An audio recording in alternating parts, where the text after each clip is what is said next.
Ya, hari ini pengajaran daripada Sabat hari ini kita akan melihat kebenaran firman yaitu mengenai kata Bereshit ya. Hal ini sudah pernah saya sampaikan tetapi hari ini jauh lebih lengkap lagi dari yang pernah saya sampaikan ya. Jadi tidak ada salahnya kalau kita belajar lagi, kita mengerti akan isi hati Bapa Yahweh karena nubuatan yang terkandung di dalam kata Bereshit ini super dahsyat. Saya bilang super dahsyat. Dan apa yang saya sampaikan di sini itu sebetulnya masih ada lagi, Saudara. Tetapi kalau saya masukkan semua eh, bisa memakan waktu yang cukup lama. Karena itu saya ambil yang penting-penting saja, ya. Tetapi di luar ini masih ada banyak pengertian tentang Bereshit. Saya harus kasih tahu sama saudara, jadi saudara nggak bingung karena ada banyak yang juga memberikan uh, titik pandang dari kata Bereshit ini, tetapi ini yang penting, yang menjadi fokusnya yang saya berikan pada hari ini. Jadi kata Bereshit ini ada satu nubuatan di dalamnya yang betul-betul dahsyat. Nah, untuk mengetahui kata Bereshit ini, tidak lain kita harus kembali kepada pola yang benar. Ya, pola akar Ibrani yang benar. Ini penting sekali. Kalau nggak bisa kembali atau tidak mau belajar mengenal ya memahami akar fondasi Ibrani yang benar, maka kita tidak bisa mendapatkan banyak hal di dalamnya. Ya, kalau kita tetap berpegang pada pola Yunani sampai matanya copot pun tidak akan menghasilkan apa-apa, ya, karena akar Ibrani itu kaya raya, ya. Kaya raya, akar pola Ibrani itu kaya raya. Dan di luar pola Ibrani itu bukannya tidak punya, tetapi miskin. Ya, punya tetapi sangat terbatas dan miskin. Nah, sekarang tinggal pilih mana. Orang kalau ditawari mau kaya atau mau miskin, pasti mereka ambil mau kaya. Tetapi aneh, banyak orang masih mempertahankan status kemiskinannya ya dengan pola Yunani. Ya, aneh sekali. Ini spiritual memang aneh. Karena apa? Karena setan berusaha menghalang-halangi orang itu dengan segala cara. Ada yang kasih alasan cocokmologi, ada kasih alasan macam-macam ya. Pola yang benar adalah Yunani dan sebagainya ya. Kitab suci Perjanjian Baru itu dari bahasa Yunani dan sebagainya. Alasannya banyak ya. Ya terserah mereka, itu pilihan mereka untuk menjadi miskin, saya bilang. Tetapi kita, ya saya sangat suka yang kaya, yaitu kaya pengertian, kaya akan iman, kaya akan rewards masa depan, ya, dan itu hanya ditemukan di dalam pola Ibrani yang benar. Hati-hati jangan ikut pola Ibrani yang salah, seperti Rabbinik dan Talmud, ya. Saya harus menekankan dalam hal ini. Jangan masuk di dalam pola Ibrani yang salah. Ambillah pola Ibrani yang benar.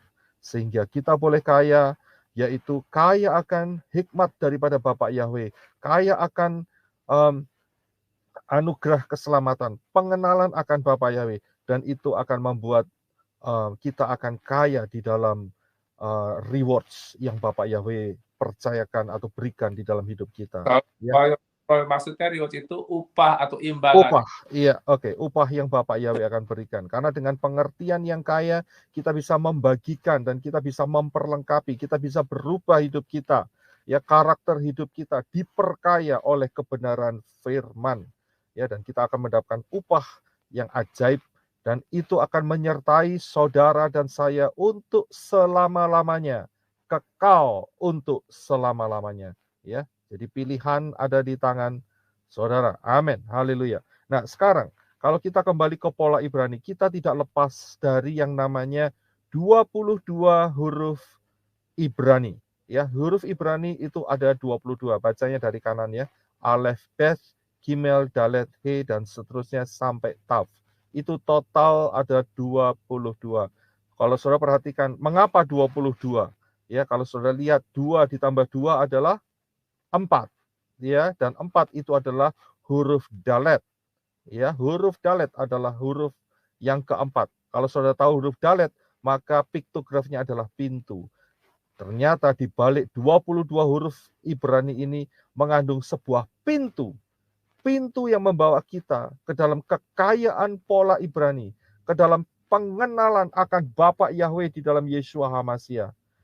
Karena itu bukan satu kebetulan jumlah huruf Ibrani itu ada 22 huruf, ya. Selain daripada modern Hebrew, ini adalah modern Hebrew-nya, juga kata dalam huruf Ibrani itu mempunyai piktograf. Piktograf itu lambang-lambang, ya, lambang-lambang. Ya, kalau Aleph, ya, itu piktografnya itu sebagai kepala lembu. Kemudian Beth, ya toh, itu piktografnya adalah rumah atau tenda, ya, bayit, ya. Kemudian piktografnya daripada Gimel itu sebetulnya onta, saudara, ya. Nah, kalau saudara perhatikan, saya ingin sedikit tambahkan. Saudara pasti pernah mendengar yang namanya Bethlehem, ya, di mana Yeshua dilahirkan di sana, di kandang domba, di bawah Sukot, Bethlehem, ya. Jadi ada rumah roti, itu Bethlehem, ya. Jadi bahasa Ibrani itu luar biasa sekali, ya. Dan seterusnya, saudara bisa lihat gambar piktograf yang ada di layar ini. Nah, kemudian bukan cuma hanya piktograf saja yang bisa berbicara mengenai peristiwa atau kisah-kisah di dalamnya, tetapi di dalam huruf-huruf Ibrani itu juga mengandung yang namanya angka gematria, ya, angka gematria. Kalau Aleph itu 1, ya, kalau Beth itu 2, Gimel 3, Dalet 4, He 5, dan seterusnya. Beda dengan bahasa Inggris atau bahasa Indonesia. Kalau bahasa Inggris A, ya, bahasa Indonesianya A, ya A, begitu saja, nggak ada maknanya apa-apa. Tetapi kalau bahasa huruf Ibrani itu mengandung arti yang sangat dalam. Dan juga A di Indonesia itu tidak sama dengan 1, ya, huruf 1. Jadi mereka untuk bahasa Indonesia berbeda. Begitu pula dengan bahasa Inggris. Kalau E ya E, and then 1 adalah 1, ya kan? Tetapi dalam gematria atau bahasa huruf-huruf Ibrani, Aleph itu sudah merepresentasikan 1. Beth itu sudah berbicara tentang angka 2. Gimel itu angka 3 dan seterusnya, ya. Nah, bukan cuma angka gematria saja. Nah, jadi kita akan melihat makna-makna yang jauh lebih dalam mengenai apa yang menjadi pembahasan kita hari ini. Ya, kita akan masuk. Nah, kata Bereshit itu di dalam bahasa Indonesianya ditemukan di dalam Kejadian 1 ayat 1 atau Genesis 1:1. Bahasa Indonesianya adalah pada mulanya. Ya, bahasa Inggrisnya adalah in the beginning. Itu adalah Bereshit. Lain kali saya akan ajarkan mengenai Kejadian 1 ayat 1 ini. Pada mulanya Elohim menciptakan langit dan bumi. Ini ada satu rahasia yang powerful sekali. Luar biasa sekali. Tapi saya akan berikan di kemudian hari saja. Hari ini kita akan fokus hanya di satu kata, yaitu kata Bereshit, pada mulanya. Bacanya dari kanan, ya. Dan Bereshit itu ada 6 huruf. Baca dari kanan, ya. Ini modern Hebrew-nya, modern Ibrani-nya. Beth, Resh, Aleph, Shin, Yod, dan Taf. Ada 6. Mulai dari kanan, ya, perhatikan, mulai dari kanan. Ya, kalau kita baca dari kiri ke kanan, tapi kalau bahasa Ibrani itu dari kanan ke kiri, ya. Bereshit, Beth, Resh, Aleph, Shin, Yod, dan Taf. Nah, bagaimana dengan piktografnya? Kalau ini adalah modern Ibraninya, ya, bahasa huruf modern Ibrani, dan piktografnya itu adalah seperti ini. Kalau sudah lihat, Beth itu piktografnya adalah rumah. Resh itu piktografnya adalah kepala. Aleph, kepala manusia maksudnya. Aleph adalah kepala lembu, sedangkan Shin itu adalah gigi. Kemudian Yod itu tangan, dan yang terakhir adalah Taf. Taf itu adalah 2 ranting yang bersilang. Ya, jadi ini adalah piktograf daripada kata Bereshit. Bagaimana dengan angka gematrianya? Kita akan lihat angka gematrianya adalah Beth itu 2, Resh itu 200, Aleph itu 1, Shin itu 300, Yod itu 10, dan Taf itu 400. Kita harus perhatikan bahwa 22 huruf Ibrani itu, ya, itu saya akan sedikit putar ke atas sehingga saudara bisa memahaminya. Saya akan kembali ke bagian angka gematria, ya. Kalau saudara perhatikan, Aleph 1 sampai Yod itu 10, dan setelah 10 itu bukan 11. Kalau Indonesia Inggris 11, akan tetapi kalau Ibrani itu kelipatan daripada 10. 10, 20, 30, 40 sampai 100.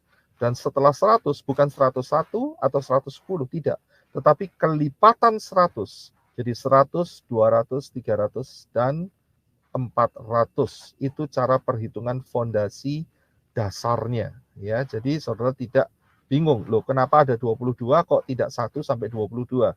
Tidak begitu caranya, ya. Dan ini merupakan rahasia-rahasia yang tersembunyi yang diberikan Bapak Yahweh buat kita sebagai manusia untuk mengenal kebenaran daripada Bapak Yahweh. Ya, kita akan buka kuncinya sekarang, ya. Jadi kita sudah perhatikan daripada modern Ibraninya, kemudian kita sudah melihat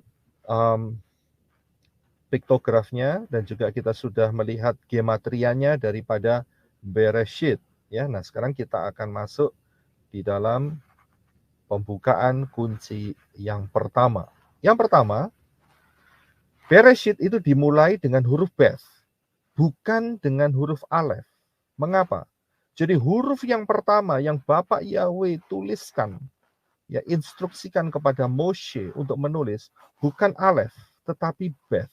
Ternyata di sini ada rahasia yang luar biasa daripada huruf Beth ini, ya. Tidak pakai huruf Aleph, ya, tetapi huruf Beth. Nah, kalau saya perhatikan, huruf Beth itu angka gematrianya itu 2. Dan angka 2 adalah angka gematria daripada putra Elohim, ya. Kalau Aleph itu Elohim, kalau yang nomor 2 itu biasanya dipakai oleh Son of God, putra Elohim.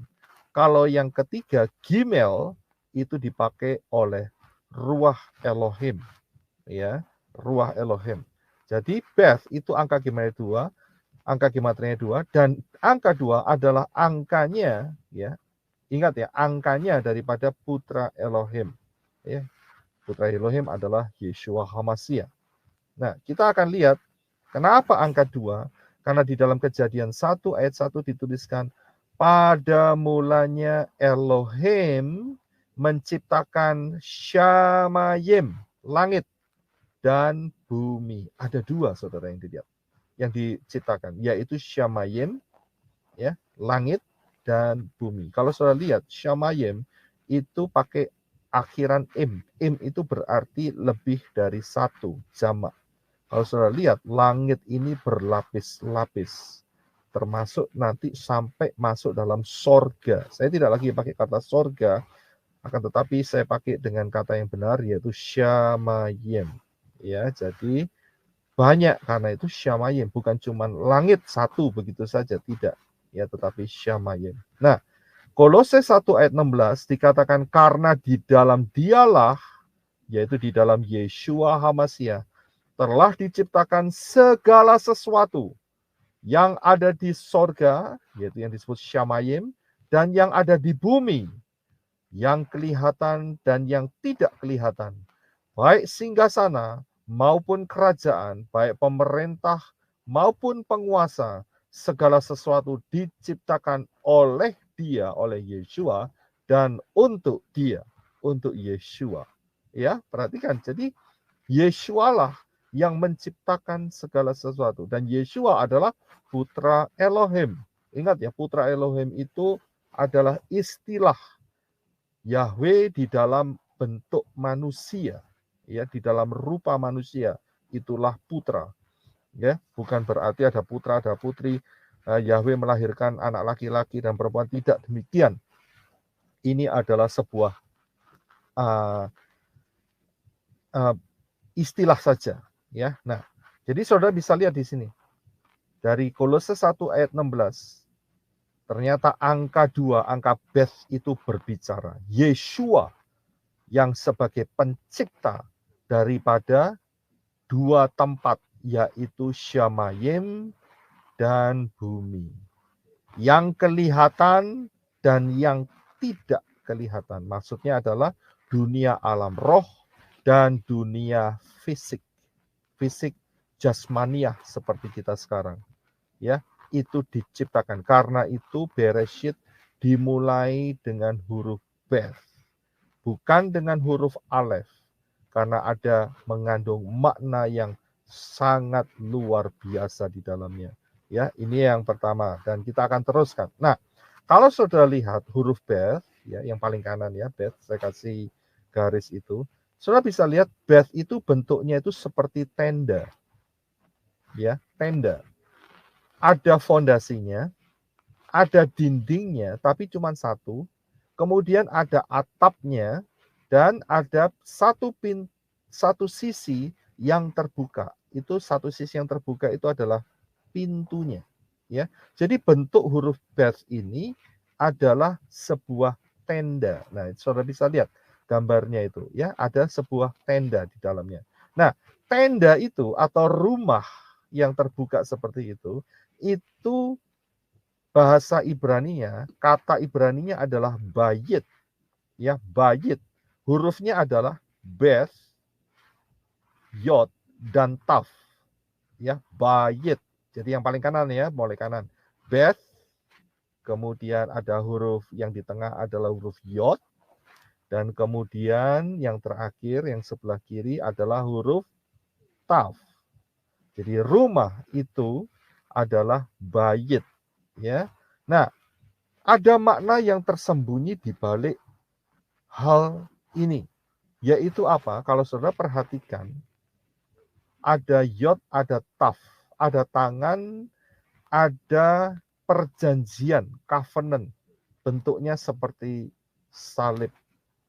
Jadi maknanya adalah kalau mau masuk ke dalam Syamayim, ke dalam rumah, harus melewati yang namanya perjanjian yang telah dibuat oleh Yeshua HaMashiach di atas kayu salib.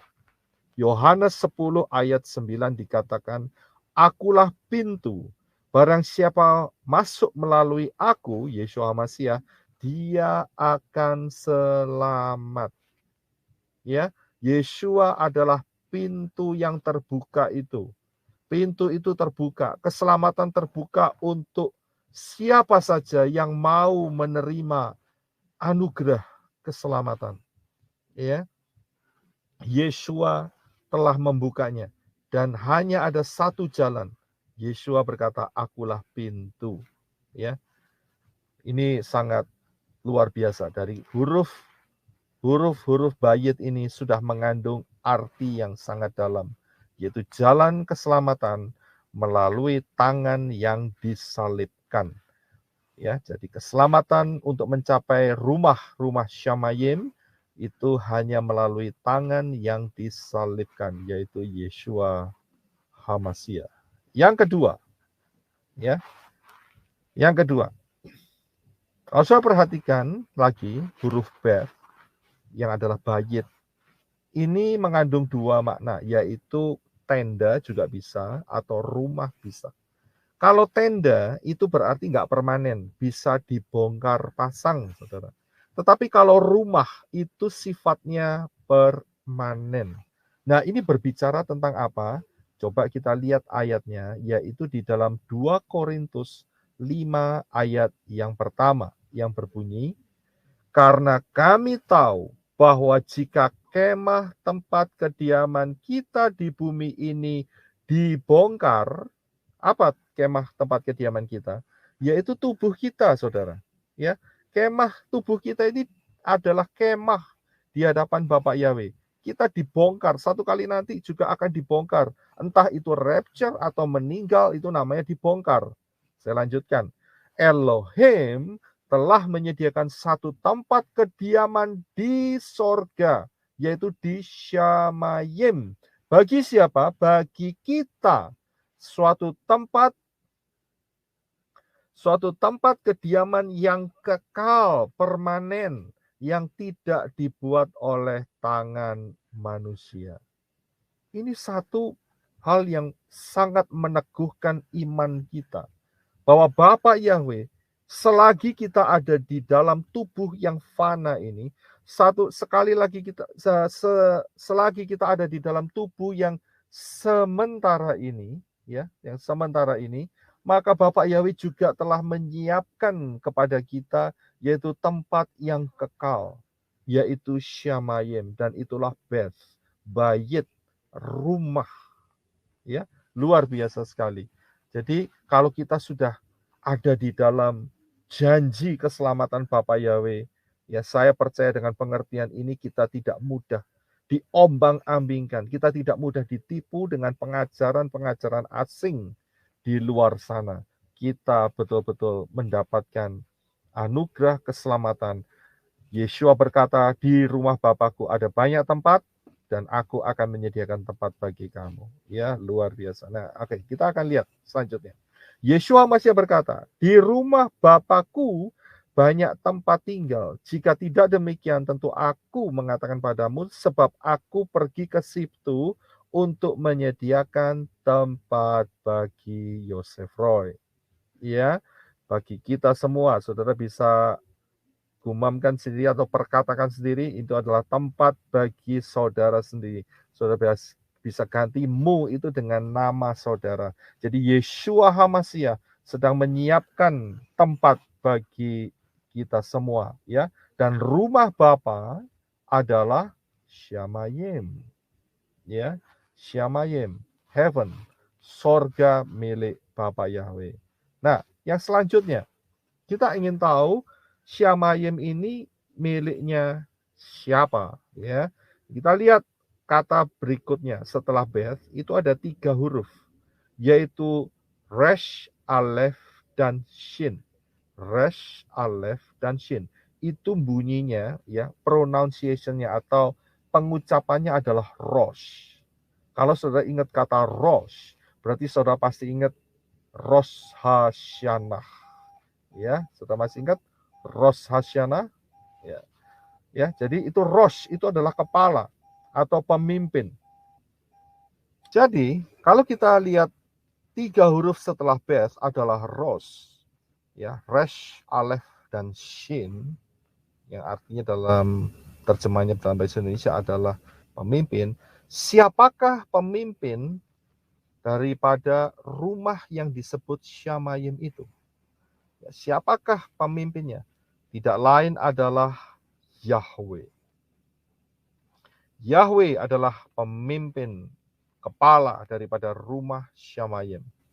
Kejadian 14 ayat 22. Tetapi kata Abram kepada raja negeri Sodom itu, aku bersumpah demi Yahweh Elohim yang maha tinggi, pencipta langit dan bumi, pencipta Syamayim dan bumi. Ya, jadi Yahweh adalah kepala, pemimpin, pemilik daripada Syamayim dan bumi.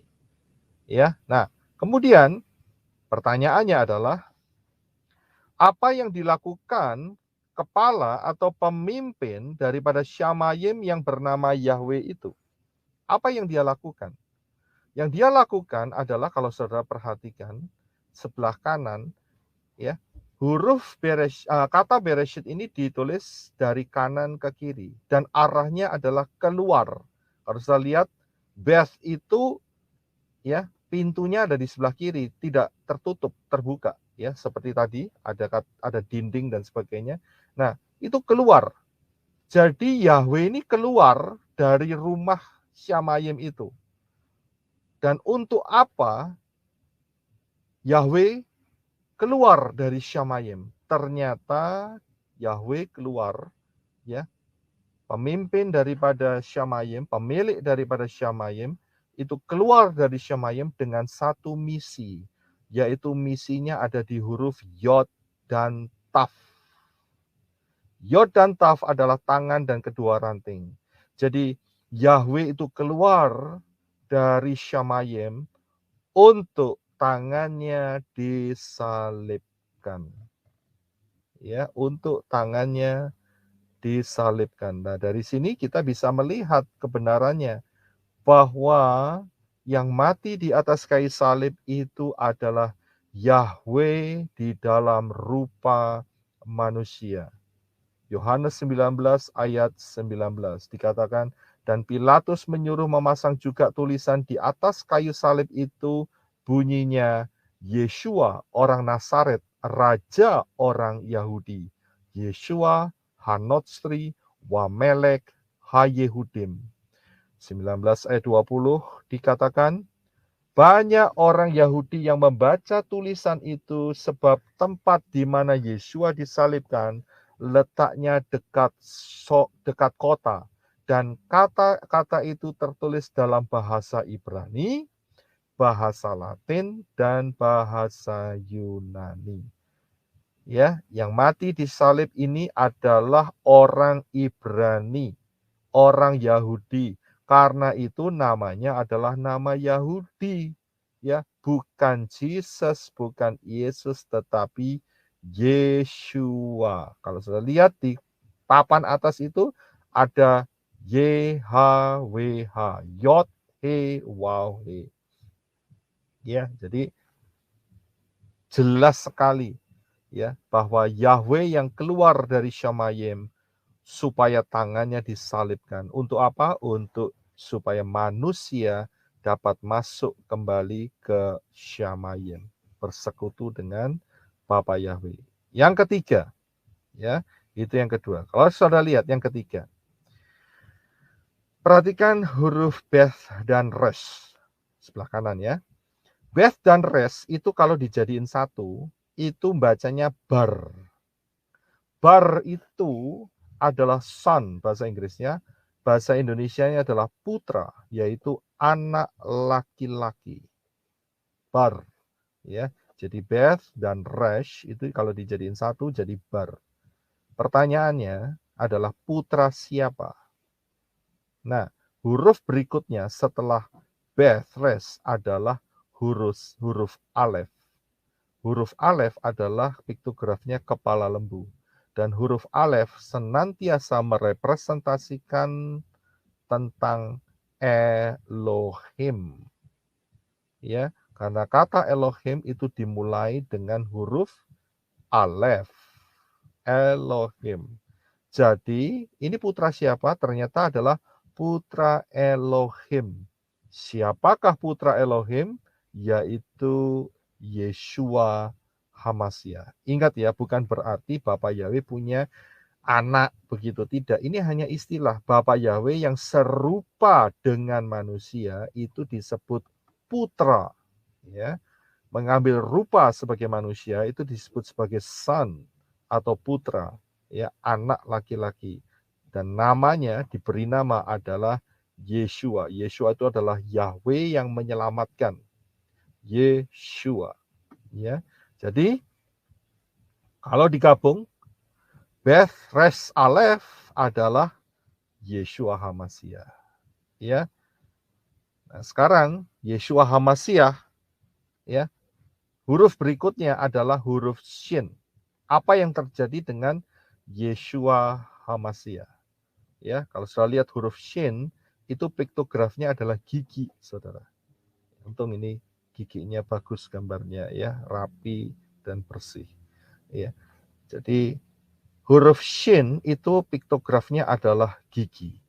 Dan maknanya adalah menghancurkan. Karena fungsi gigi itu untuk makan, ya, menghancurkan makanan di dalam mulut supaya dicerna. Ini luar biasa loh piktograf yang diberikan Bapa Yahweh. Jadi putra Elohim, Yeshua Hamashiach, ya, hancur. Apanya yang hancur? Ternyata yang hancur adalah tangannya, Yod dan Taf. tangannya hancur di mana? Di kayu salib. Putra Elohim Yeshua HaMashiach hancur tangannya disalib. Kembali lagi, ya. Bereshit itu berkata tentang peristiwa penyaliban Bapa Yahweh yang menjadi manusia. Bayangkan saudara, ini baru satu kata yang paling depan loh, dari kitab suci. Dari jutaan kata di dalamnya, kata ini sudah memiliki makna tentang penyaliban, tentang pembayaran harga agar manusia boleh masuk kembali bersekutu dengan Bapa Yahweh. Ini luar biasa. Yang keempat, kalau saudara lihat, ya, Bapak Yahweh itu concern sekali. Concern itu apa ya? Apa Henok dia concern? Sebenarnya sangat dia itu sangat memperhatikan, ya. Sangat memperhatikan. Ya, thank you. Sangat memperhatikan. Yang diperhatikan apa? Bukan malaikat, bukan, tetapi manusia. Nah, kalau sudah lihat huruf Bereshit ini, Bet, Res, Alef, Shin, Yod, dan Taf, jumlahnya itu ada 6, saudara. 6 huruf. Dan huruf 6, huruf angka 6, dalam bahasa Ibrani itu adalah huruf Waf. Ya, huruf Waf itu bentuknya seperti paku, memang paku. Dan salah satu artinya adalah manusia. Kalau saudara lihat huruf Waf ini, saudara akan pasti lihat mengenal yang namanya 666. Di dalam kitab Kilyahna atau Wahyu dikatakan bahwa angkanya adalah angka seorang manusia. Ya, manusia, 6, huruf 6. Karena apa? Manusia diciptakan pada hari yang ke-6. Ya. Jadi fokus daripada Bereshit adalah manusia. Kenapa? Manusia jatuh dalam dosa. Karena itu Bapak Yahweh juga menyediakan dirinya, ya, sebagai manusia, serupa dengan manusia, yaitu Yeshua HaMashiach, supaya manusia yang jatuh ke dalam dosa itu boleh kembali diselamatkan. Jadi fokusnya Bereshit adalah untuk manusia. Saudara dan saya adalah manusia, ya. Anugerah yang luar biasa supaya kita boleh mendapat keselamatan di dalam Yeshua HaMashiach. Kembali lagi, ya, berhubungan dengan penyelamatan manusia. Yahweh yang menjadi manusia, yaitu Yeshua HaMashiach, mati di atas kayu salib, dan supaya saudara dan saya diselamatkan. Yang kelima, kalau saudara lihat gematria Bereshit, kita lihat gematria Bereshit, ya. Beth itu 2, Resh itu 200, Alef itu 1, Shin itu 300, Yod itu 10, dan Taf 400. Kalau kita jumlahkan semua, maka akan ditemukan jumlah kata Bereshit itu 400 ditambah 10 tambah 300 tambah 1 tambah 200 tambah 2, total 913. 913 kalau kita jumlahkan semua digitnya, itu adalah 9 ditambah 1 ditambah 3, yaitu 13. Dan 13 kalau dijumlahkan dibuat menjadi 1 digit, maka 1 ditambah 3 hasilnya adalah angka 4. Angka 4 atau huruf 4 di dalam huruf-huruf Ibrani, yaitu huruf Dalet. Dalet, Dalet itu pintu. Ya, apakah ini satu kebetulan? Tidak. Karena dengan Bereshit ini kita mendapatkan pintu pengenalan akan kasih daripada Bapa Yahweh melalui Yeshua HaMashiach. Yeshua HaMashiach berkata, Yohanes 10 ayat 9, akulah pintu. Barang siapa masuk melalui aku, dia akan selamat. Ya, akulah pintu. Yeshua berkata, akulah pintu, barang siapa masuk melalui aku, dia akan selamat masuk ke dalam Syamayim. Jadi kalau menolak Yahweh, menolak Yeshua HaMashiach, tidak masuk ke dalam pintu yang Bapa Yahweh berikan, tetapi masuk ke dalam pintu yang lain. lautan api, Gehenna, ya. Nah, kalau kita mendengarkan kesaksian daripada Ibu Ani, ya, yang ada di tempatnya Papi Lukas, saudara perhatikan bahwa anaknya itu meninggal usia 13 tahun. Dan saat sebelum dia meninggal, Bapak Yahweh membawa dia menunjukkan apa-apa saja yang ada di dalam alam roh. Salah satunya dia melihat gerbang. Nah, gerbang itu kan pintu, dalet. Dia lihat dalet dan dia lihat pintu yang terbuka, ya. Jadi pintunya terbuka. Terbuka untuk siapa? Untuk dia boleh masuk. Dan luar biasanya bukan cuma dia lihat pintu gerbang, tidak. Tetapi di atas pintu gerbang itu ada 4 huruf. Dan 4 huruf itu adalah Yod, He, Waw, He, Yahweh. Itulah pintu gerbang Yahweh. Ya, jadi kalau orang menolak Yahweh, masih tetap untuk mau menyembah si Arab, si A, ya, mohon maaf, yang di sana itu tidak ada yang namanya A, nggak ada. Yang ada Yahweh. Jadi kalau orang itu akan masuk, dia berkata, aku percaya akan kitab sucimu, tapi aku juga menyembah yang mengatakan A, tidak mau mengakui Yahweh, malaikat tidak akan membukakan pintu, dan orang itu akan ditendang ke pintu selanjutnya, yaitu Gehenna. Ya, jelas dikatakan Yahweh. Jadi orang yang menolak Yahweh masih bersikeras, oh saya tidak mau mengatakan Yahweh. Saya pakai Lord, saya pakai Adonai, saya pakai Hashem, saya pakai kata A Bapa, begitu ya, Arab Bapa, gitu. Ya, malaikat tidak bisa membukakan pintu gerbang. Siapapun itu manusianya, entah itu kaya, miskin, berpangkat, tidak berpangkat, pandai atau bodoh, nasibnya sama. Nggak peduli saudara dekat, orang tua, suami, istri, ya, atau hubungan rekan dekat dan sebagainya. Kalau sampai orang itu tidak mau mengakui Yahweh, bahaya.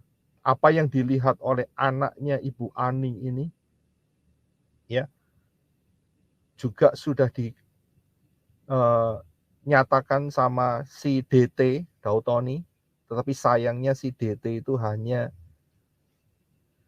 tidak kokoh imannya, ya, campur-campur, itu bahaya. Jangan punya iman gado-gado. Kalau gado-gado mah enak, ya. Kalau iman gado-gado bahaya, saudara. Jangan campur-campur, ya. Percaya ini, percaya itu, dijadikan satu, cari selamatnya sendiri, ya. Itu iman yang tidak baik, ya. Tidak satu, tidak hanya tunggal kepada Bapak Yahweh, ya, tapi imannya campur baur. Itu juga akan mendapat akibat yang sangat berbahaya untuk orang itu, ya. Jadi kayak campur ini campur itu, ya Yahweh, ya si A, ya itu campur jadi satu. Itu orang seperti bunglon, ya. Imannya iman bunglon, berbahaya sekali, sangat-sangat berbahaya sekali, ya.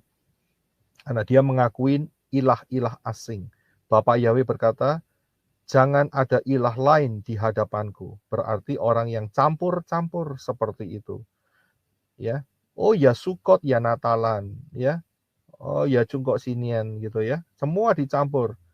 Ya, malaikat Bapaknya berkata, kamu iman campur-campur, kamu tidak punya iman yang teguh.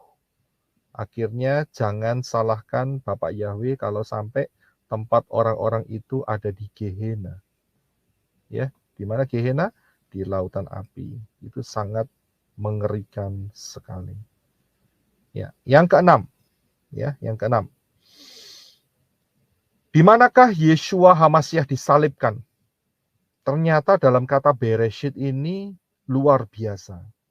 Ya, lokasi tempat penyaliban Yeshua HaMasyiah ada di dalam bentuk kode ini, yaitu yang diwakili oleh huruf Shin.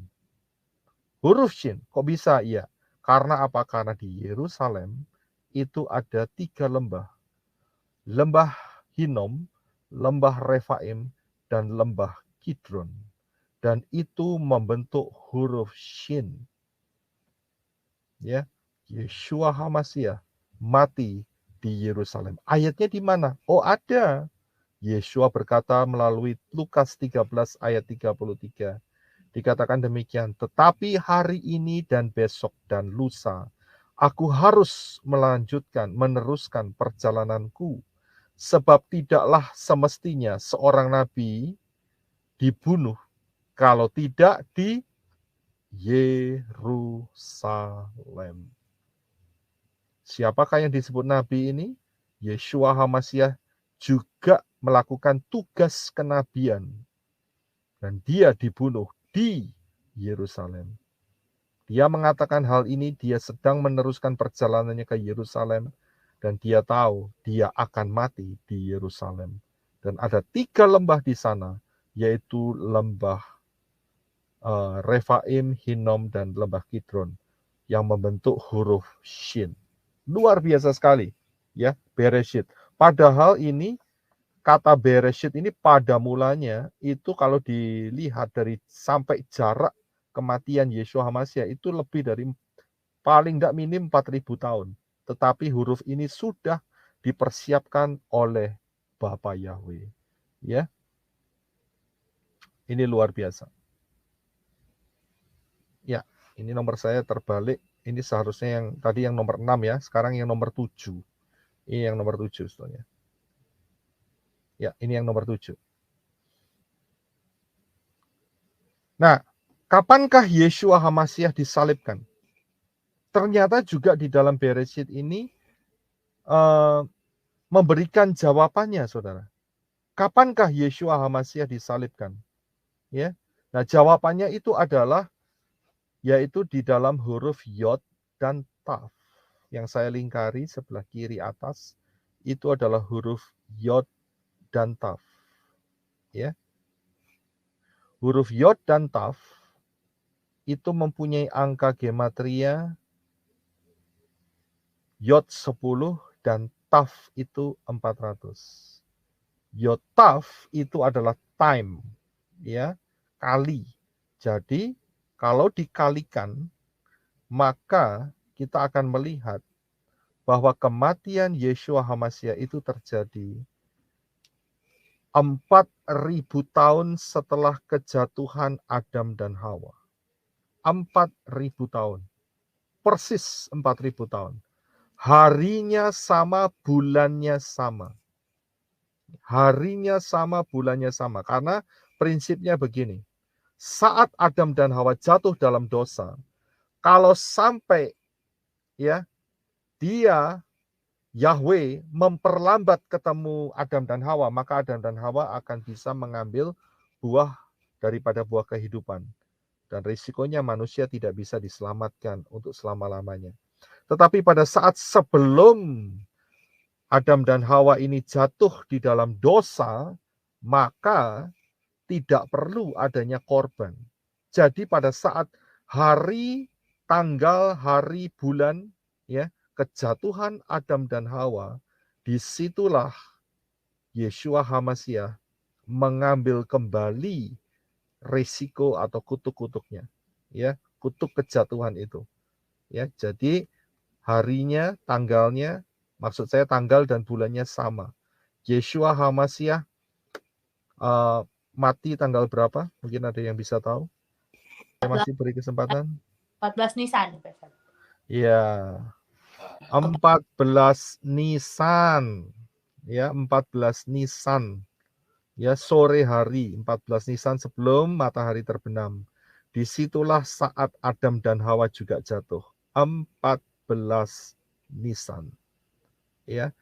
Jadi sejak kejatuhan Adam dan Hawa ada 4.000 tahun sampai kematian Yeshua HaMashiach.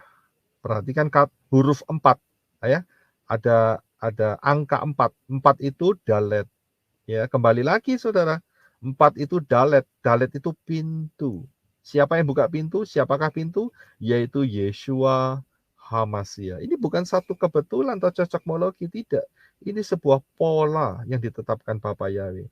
Yod 10 Tav 400 kalau dikali itu jadi 4.000 tahun. Ya, paham ya sampai di sini. Kita lanjutkan terlebih dahulu, ya, tidak lama lagi, yaitu bagian yang tadi yang ke-7 ya. Ini saya salah taruh angka ini. Yang ke-8 sebetulnya, yang ke-8 yang terbalik. Ya. Nah, di dalam nubuatan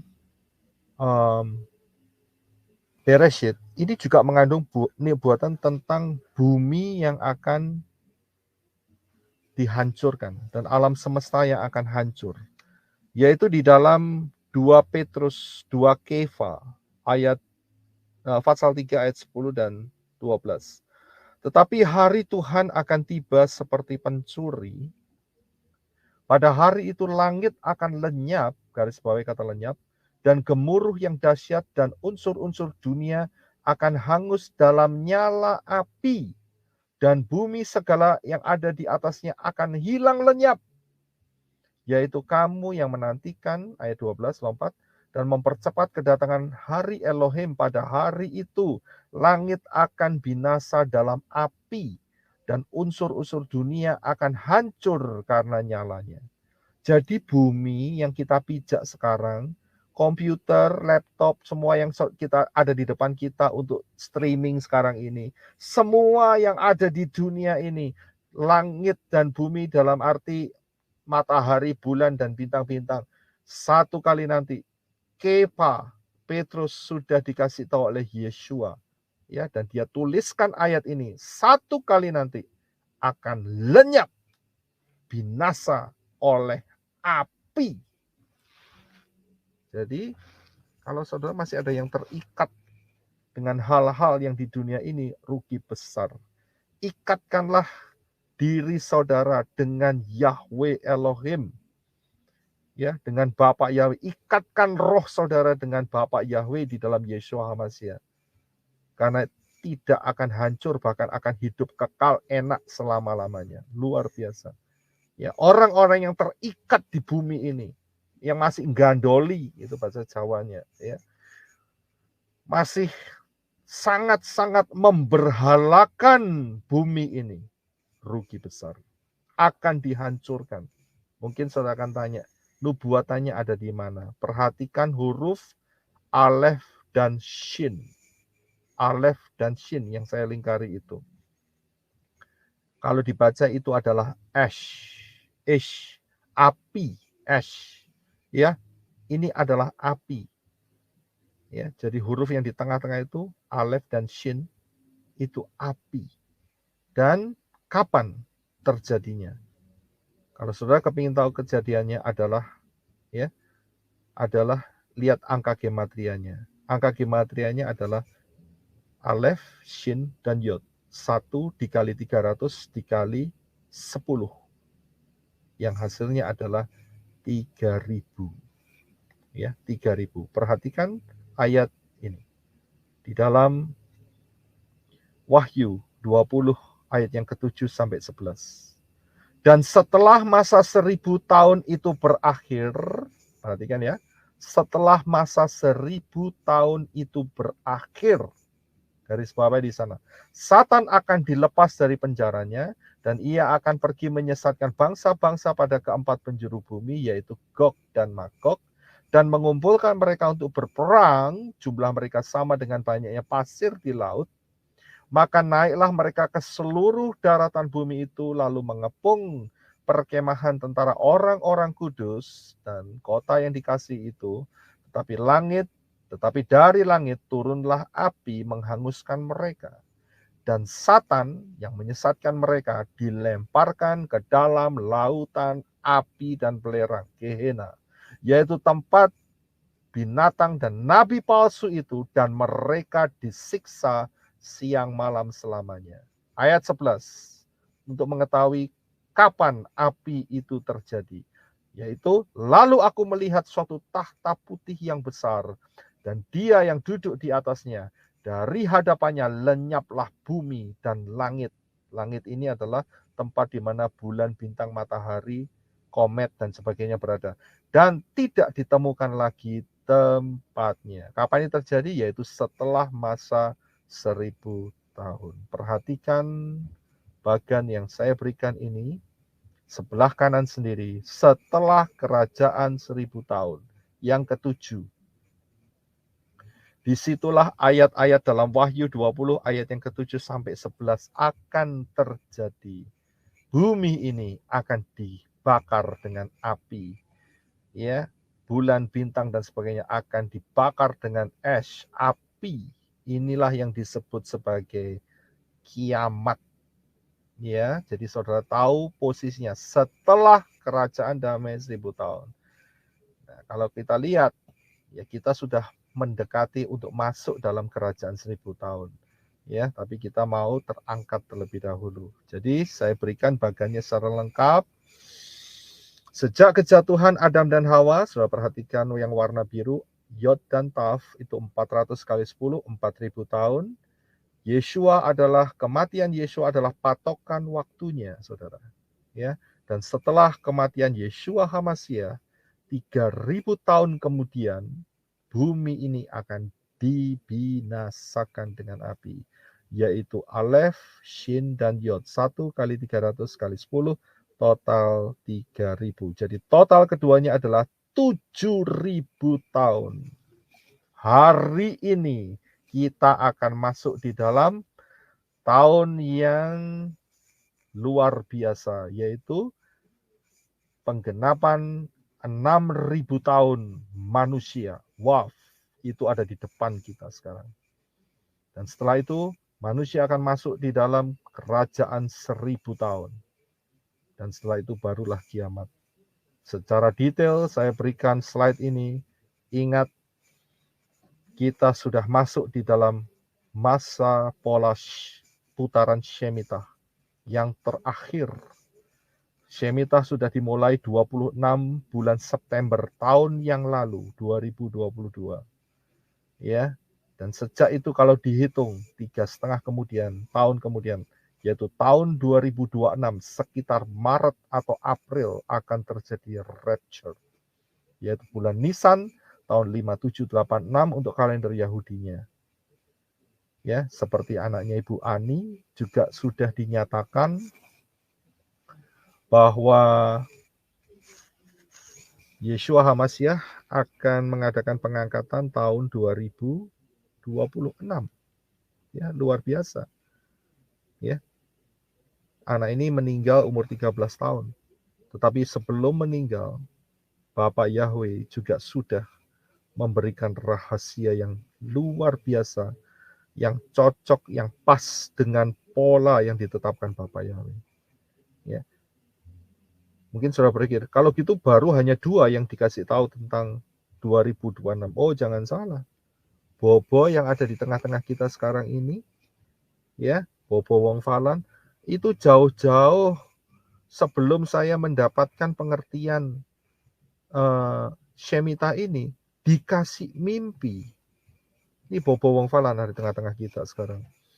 2026 dikasih sama Bapak Yahweh sendiri, Yeshua HaMashiach. Ya, 2026. Wow, itu luar biasa sekali. Ya, padahal Bobo nggak tahu pola Ibrani, saudara. Ya, Bobo nggak ngerti pola Shemitah, ini pola bingungin, saudara. Jelimet ini. Ya, dia nggak nyampe mungkin pola pikirnya, tetapi apa yang dia dapat dari Bapak Yahweh disampaikan. Ya, ngomong sama Ibu Adasa Fangfang. 2026. Kita harus jaga-jaga, saudara. Kemudian saya juga pada saat membawakan khotbah di channel, ya, yang judulnya Masa 666, itu ada satu orang, saudara, yang nge-text, ya, saudara bisa lihat sih kalau mau, ya, dia nge-text saya begini, dia leave message, maksudnya kasih note, ya, kasih catatan, Shalom, ya, Bapak Yeshua memberkati. Ini salah dia, Bapak Yeshua, enggak ada Bapak Yeshua, Adonai Yeshua benar. Ya, saya bacakan saja. Memberkati, saya memang orangnya bebal. Ini saya kutip dari apa yang dikatakan ini, ya. Saya memang orangnya bebal, tapi saya pernah dapat sesuatu dari Roh Kudus bahwa masa pengangkatan itu 2026 sesuai dengan peta zaman dari Pak Roy dan seterusnya. Ya, sudah 4 peneguhan, belum yang lainnya lagi. Kita harus berjaga-jaga.